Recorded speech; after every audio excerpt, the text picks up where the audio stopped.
内山出好茶，海口浮龙虾，水查某囡仔我看到，水的拢我的。第一次创作布袋戏啊，其实也不是说专属的为扇子对戏友做扇子或者是帽子，其实是从一个10几块的小的布袋戏，塑胶的布袋戏，我开始去做，帮他装头发啊，帮他搭配一些身体的一些道具。借由这个做起步，我们开始去设计出属于自己剧团想要做的扇子、帽子以及服装的设计。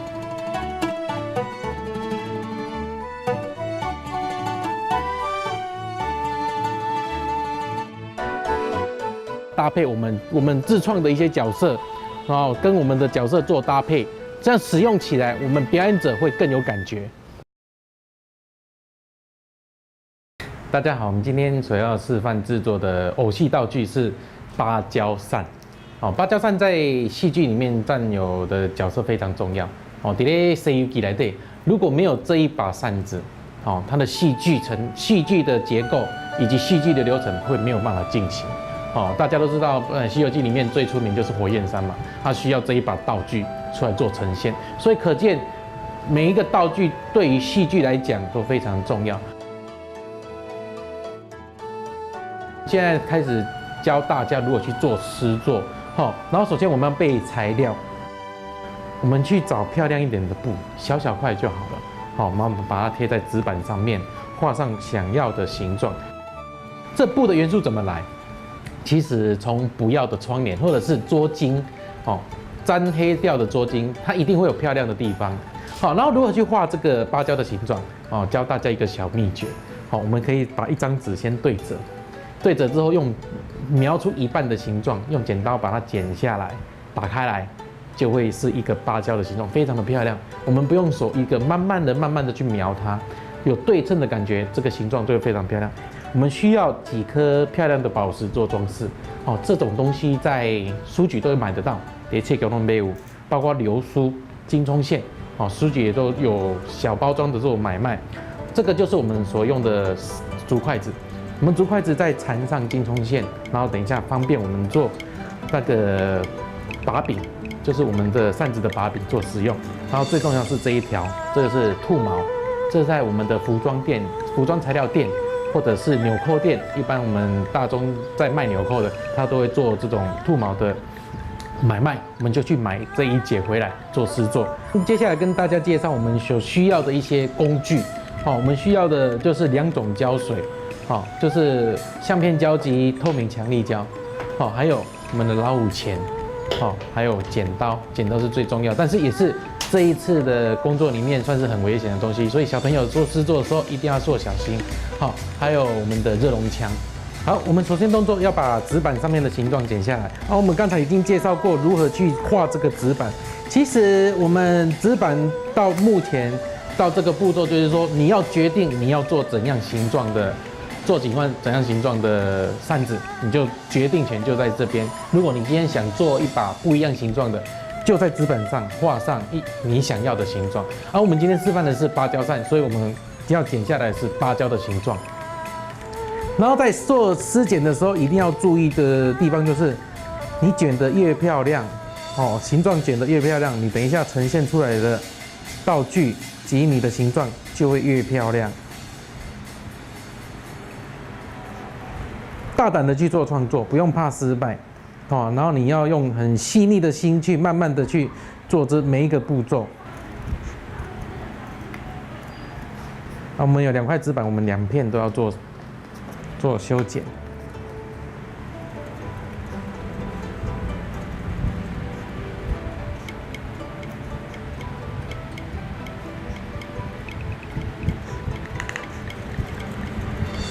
好，然后基本上我们把2个芭蕉的形状剪出来了，这是2个面的3面。好，那你会觉得说，它这一块布粘在这个形状上面就已经够精彩了，但是我们要怎么样去凸显它的形状？所以我们必须粘上金葱线。好，然后你粘上金葱线，很简单，就是我们使用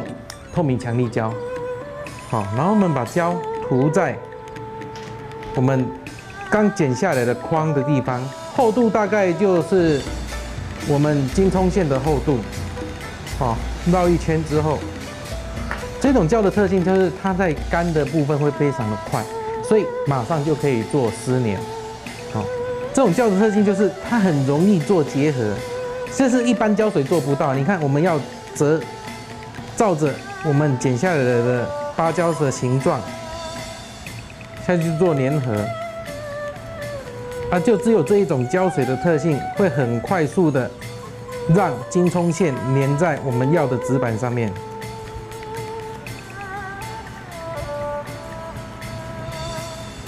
这就是有包装和没包装的样子。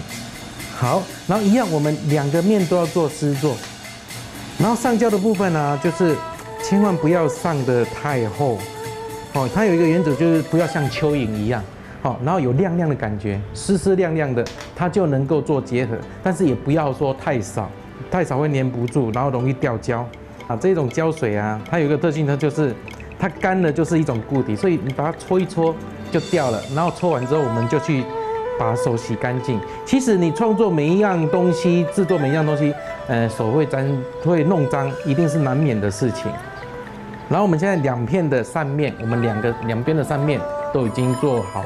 那个框的包装。接下来我们的动作就是要做一个面的兔毛粘合。好，我们现在做最重要的一个部分啊，也是这一把扇子成败的一个最关键的一个地方。兔毛我们会选择性的就把它摆在桌子上面，一个平面，然后兔毛有皮的部分朝向我们自己的这个方向，皮朝内，毛朝外，然后我们找其中一片就可以了，一样上我们刚才所使用的这种胶水，然后上在纸的背面，一样就是有一点湿度在，然后跟大家分享一个方法，为什么要把兔毛摆在桌上？就是说，每一只兔子最均匀的毛发，它会从背部开始做延伸，所以我们要找这只扇子的中心点，然后我们找兔子的中心点、兔毛的中心点，我们开始做施压，就稍微压一下，然后我们再用手指头由下而上，把皮的部分往内藏，这样就可以避免你的兔毛去和胶水接触的机会。这一把扇子只是说施作的成功率就会很高，因为毛发东西都非常的怕胶水，它一旦摸到胶水，这一把扇子就毁掉了。所以很多教学的老师很不喜欢给学生做兔毛相关的产品，因为一旦摸到胶水，这个材料就会报销。成功率就不会那么高，但是大家如果朝着我这个方式做施作的话，其实成功率就会非常高。我们一定会剩下来的兔毛，我们就把它剪掉。剪掉之后，我们稍微做施压一下，然后现在再让大家做比较，有兔毛的扇面和没有兔毛的扇面。好，我们现在最后我们扇面都已经完成好了，我们要做组装的动作。我们先把流苏接在我们的棍子上面。我们当初做施作做筷子把柄的地方，我们最底端就已经预留一个小洞。你可以用家里面的发夹或者是铁丝做一个小圈圈，把它固定在里面，以方便我们固定这一个流苏。所以我们需要尖尾钳去把它做撑开的动作，把它撑开来，然后把它勾进我们所预留的铁丝洞里面，然后我们再做结合。好，我们把它做结合之后，就会有一个流苏的感觉。然后我们接下来就要做粘合的动作，因为2个面的结合是属于大面积，我们如果使用一般胶水的话，我们要在那边按压很久。所以我们用最快速的热熔胶来解决它。从中心点先按压胶水，然后把我们的把柄粘上去之后，在第一时间你要转回来看整个扇面有没有直，够不够直。如果够直的话，你可以马上做；不够直要马上做调整。然后直的话可以翻回来。好，继续做粘合的动作，再上一些胶水，好，让我们粘上另外一面的我们刚才做好的扇面，我们只要朝上把它放上去，然后上架，让里面的胶水可以做粘合。那我们今天这一把扇子就已经完成了90%了，然后我们剩下的20%就是粘上漂亮的宝石。珠子固定在中间，我个人是认为有上珠子和没上珠子真的是有差别。好，然后我们继续把另外一面的珠子把它上好，一样用热熔胶。然后小朋友做施作的时候一定要注意，千万不要去碰到那个热熔胶的那个出胶孔。好，然后我们今天就完成我们这一把芭蕉扇。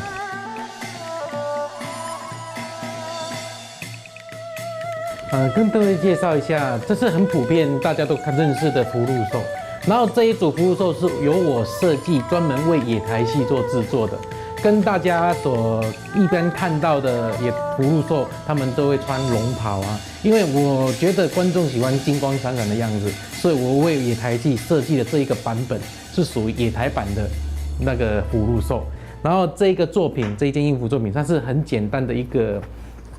武生的衣服，因为结构性简单。这个作品是我第一个教的新住民啊，我们在社区大学有做教学，然后带一些新住民妈妈开始做一些台湾的手工艺，然后让他们有一技之长。这一件衣服就是由他们所代工制作的。因为武生带动作比较大，所以在衣服的结构上不能太繁杂，所以以干净利落为原则，都会很方便他去做这些动作的延伸。如果你穿上太繁琐的衣服，那我们做这些动作就比较不方便。这就是为什么武生他会喜欢穿这一种比较干净利落的服装。